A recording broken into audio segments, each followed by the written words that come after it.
సాగునీటి రంగం కేసీఆర్ గారు కేసీఆర్ అంటేనే కే అంటే కాలువలు, సి అంటే చెరువులు, ఆర్ అంటే రిజర్వాయర్లను చందాన సాగునీటి ప్రాజెక్టుల మీద మొత్తం మేము పెట్టిన ఖర్చు 1,76,000 కోట్లు. అందులో పెండింగ్ 1,76,000 కోట్లు. అందులో పెండింగ్ ప్రాజెక్టులు ఉండే. ఇక్కడ ఒక చాలా ఇంట్రెస్టింగ్ మాట, మన ఉత్తమ్ కుమార్ రెడ్డి గారు లేచి శాసనసభలో అంటారు, కాళేశ్వరం మీద మీరు 1,00,000 కోట్లు ఖర్చు పెట్టినామన్నారు, 80,000 90,000 ఖర్చు పెట్టినామన్నారు, 1,00,000 ఎకరాల కన్నా నీళ్ళు ఇచ్చిర్రా అంటారు. నేను వారికి గుర్తు చేస్తా ఉన్నా, మీరు మాకు అప్పచెప్పిపోయినాడు పాలమూరు జిల్లాలో, మా చంద్రశేఖర్ రెడ్డి గారు ఇక్కడే ఉన్నారు, పాలమూరు జిల్లాలో కల్వకుర్తి, నెట్టెంపాడు, భీమా, 3 కూడా పెండింగ్ ప్రాజెక్టులుగా ఉండేది, పూర్తి కాల. మాకు అప్పచెప్పినాడు దాదాపు 70% పనులు పూర్తయినట్టున్నాయి, లేదా 70% 65% పూర్తయింది. కానీ మా ప్రభుత్వం వచ్చిన తర్వాత చిత్తశుద్ధితో పెండింగ్ ప్రాజెక్టులను రన్నింగ్ ప్రాజెక్టుగా మార్చి ఒక 3,000 కోట్ల రూపాయలు ఖర్చు పెడితే ఇవాళ ఒక్క పాలమూరు జిల్లాలో ఆ మిగిలిన పనులు పూర్తి చేస్తే ఒక్క పాలమూరు జిల్లాలో దాదాపు కొత్తగా 6 లక్షల ఎకరాలకు నీళ్ళు ఇచ్చింది మా ప్రభుత్వం. రేపటి రోజు నన్ను ఎందుకు చెప్తా ఉన్నా ఈ మాట అంటే, ఇప్పుడు మేము కాళేశ్వరం మొత్తం సిస్టమ్ అంతా బిల్డ్ చేసినాం. ఎక్కడ హెడ్ ఉంది, ఎక్కడ టెయిల్ ఉంది మీకు తెలుసు. కాళేశ్వరం మేడిగడ్డ నుంచి మొదలు పెడితే ఇక్కడ కొండపోచమ్మ సాగర్ దాకా మొత్తంగా ప్రాజెక్టు మరి పూర్తి స్థాయిలో నిర్మాణం చేసినాం. మొత్తం ఈ 10 ఏళ్లలో 204 టీఎంసీల రిజర్వాయర్లు, అటు పాలమూరు రంగారెడ్డి, సీతారామ, కాళేశ్వరం 3 కలిపితే 204 టీఎంసీల రిజర్వాయర్ల ఏర్పాటు చేసింది మా ప్రభుత్వం. 204 టీఎంసీలు అంటే ప్రజలకు ఒక అవగాహన ఉండాలి కాబట్టి, మీరందరూ హుస్సేన్ సాగర్ చూసే ఉంటారు. హుస్సేన్ సాగర్ యొక్క కెపాసిటీ 1 టీఎంసీ అంటే 204 హుస్సేన్ సాగర్లను ఇవాళ ఏర్పాటు చేసి ఎక్కడికక్కడ నదులు కిందున్నాయి, నేల పైనుంది, ఎట్లొస్తాయి నీళ్లు అనే వాళ్ళకి సమాధానం చెప్తూ ప్రపంచంలోనే అతిపెద్ద లిఫ్ట్ ఇరిగేషన్ ప్రాజెక్టులు కడుతూ అద్భుతంగా ఈరోజు మొత్తం ఇన్ఫ్రాస్ట్రక్చర్ అంతా వడ్డిచ్చిన విస్తరిలాగా ఇలా వాళ్ళ చేతిలో పెట్టినాం. మరి ఈ వడ్డిచ్చిన విస్తారికి మీరు చేయాల్సిందల్లా ఒకటే, దానికి మీరు కాలువలు ఏర్పాటు చేస్తే బ్రహ్మాండంగా పూర్తి స్థాయిలో ఒక నూతనంగా మేము తీసుకున్న ఈ ప్రాజెక్టులతో 50 లక్షల ఎకరాలకు సాగునీళ్లు, ఆయకట్టు స్థిరీకరణ అంటే స్టెబిలైజేషన్ ఆఫ్ ది ఎగ్జిస్టింగ్ ఆయకట్టు. మా ప్రశాంత్ రెడ్డి గారు ఇక్కడే ఉన్నారు. ప్రశాంత్ రెడ్డి గారి జిల్లాలో పక్కనే ఉండే ఆదిలాబాద్ జిల్లా, ప్రశాంత్ రెడ్డి గారి నిజామాబాద్ జిల్లా మధ్యలోనే పోచంపాడు ప్రాజెక్టు, ఎస్ఆర్ఎస్పి ప్రాజెక్టు ఉంటుంది. ఆ ఎస్ఆర్ఎస్పి పైన మహారాష్ట్ర వరుస బ్యారేజీలు కట్టిన తర్వాత ఎస్ఆర్ఎస్పిలోకి నీళ్లు రాకుండా నీళ్లు ఇంకిపోయి గోదావరి ఎండిపోయే పరిస్థితి. ఇవాళ కేసీఆర్ గారి భగీరథ ప్రయత్నంతో కాళేశ్వరం నుంచి నీళ్లు రివర్స్ పంపింగ్ ద్వారా ఒక 1,000 కోట్ల రూపాయలతో రివర్స్ పంపింగ్ చేస్తే ఆయకట్టు మొత్తం ఎస్ఆర్ఎస్పి ఆయకట్టు స్థిరీకరించబడి ఇవాళ టెయిలెండ్, కోదాడ, తుంగతుర్తి, సూర్యాపేట, డోర్నకల్లు, మహబూబాబాదు, మా పాలకుర్తి, దయాకర్రావు గారు కూడా ఇక్కడే ఉన్నారు, వారందరికీ నీళ్ళు ఇచ్చిన ప్రాజెక్టు కాళేశ్వరం.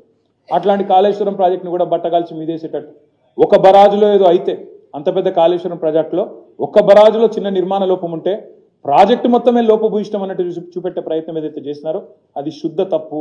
నేను అందుకే అంటా ఉన్నా, నూతనంగా 50 లక్షల ఎకరాలకు సాగునీళ్లు, ఆయకట్టు స్థిరీకరణ చేయడంతో పాటు వాళ్ళు గనక ఇప్పుడు కాలువలు కట్టుకుంటే, ఈ ప్రభుత్వం ఈ రాబోయే 3 ఏళ్లలో కాలువలు కడితే 30 లక్షల ఎకరాలకు అదనంగా సాగునీరిచ్చి స్థిరీకరించవచ్చు అనే మాట నేను రాష్ట్ర ప్రజలందరికీ కూడా ఈ ప్రజెంటేషన్ ద్వారా, ఈ నివేదిక ద్వారా నేను మీకు విజ్ఞప్తి చేస్తా ఉన్నా.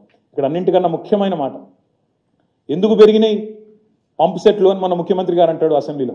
ఎందుకు పెరిగినాయి? ఉచిత కరెంట్ ఒక దిక్కు, భారతదేశంలోనే అత్యధికంగా భూగర్భ జలాలు పెంచిన ఘనత మా ప్రభుత్వానిది, కేసీఆర్ గారి ప్రభుత్వానిది. మిషన్ కాకతీయ కావచ్చు, అద్భుతంగా అటవీ సంపద పెంచడం కావచ్చు, వర్షపాతం మంచిగా అపారంగా రావడం కావచ్చు, దానివల్ల భారతదేశంలోనే అత్యధికంగా భూగర్భ జలాలు 6 మీటర్లు పెరిగినాయి. ఇంకోవైపు 24 గంటల కరెంట్ ఉంది.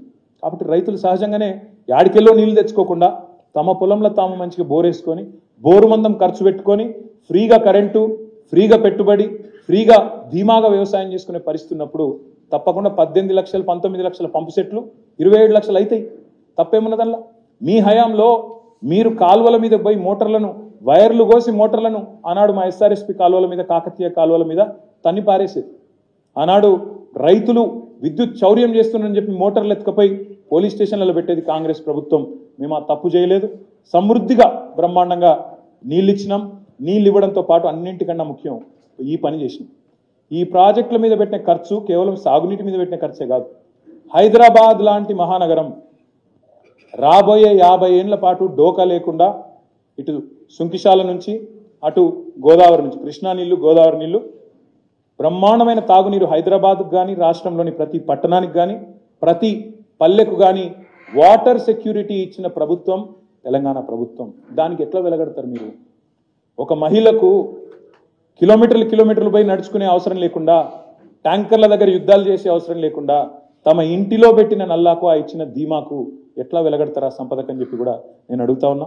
ఇంకొక మాట కూడా మీకు చెప్పాలి. ఇక్కడ చెక్ డ్యామ్లు మీ జీవితంలో నేను ఆలోచన చేయలేదు.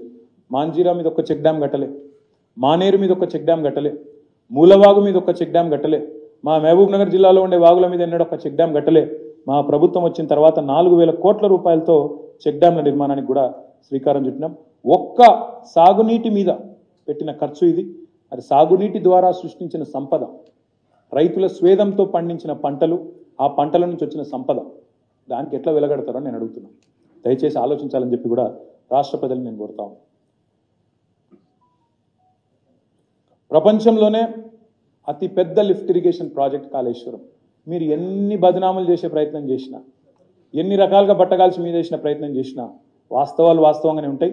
You are going to enjoy the benefits of Kaleshwaram. మీరు కూడా దాన్ని దాచేయలేరు. 4.5 సంవత్సరాలు రికార్డు సమయంలో పూర్తి చేసినాం. ఒక్క బరాజులో ఎక్కడో ఒక్క దగ్గర చిన్న నిర్మాణ లోపం ఉంటే సరి చేయండి.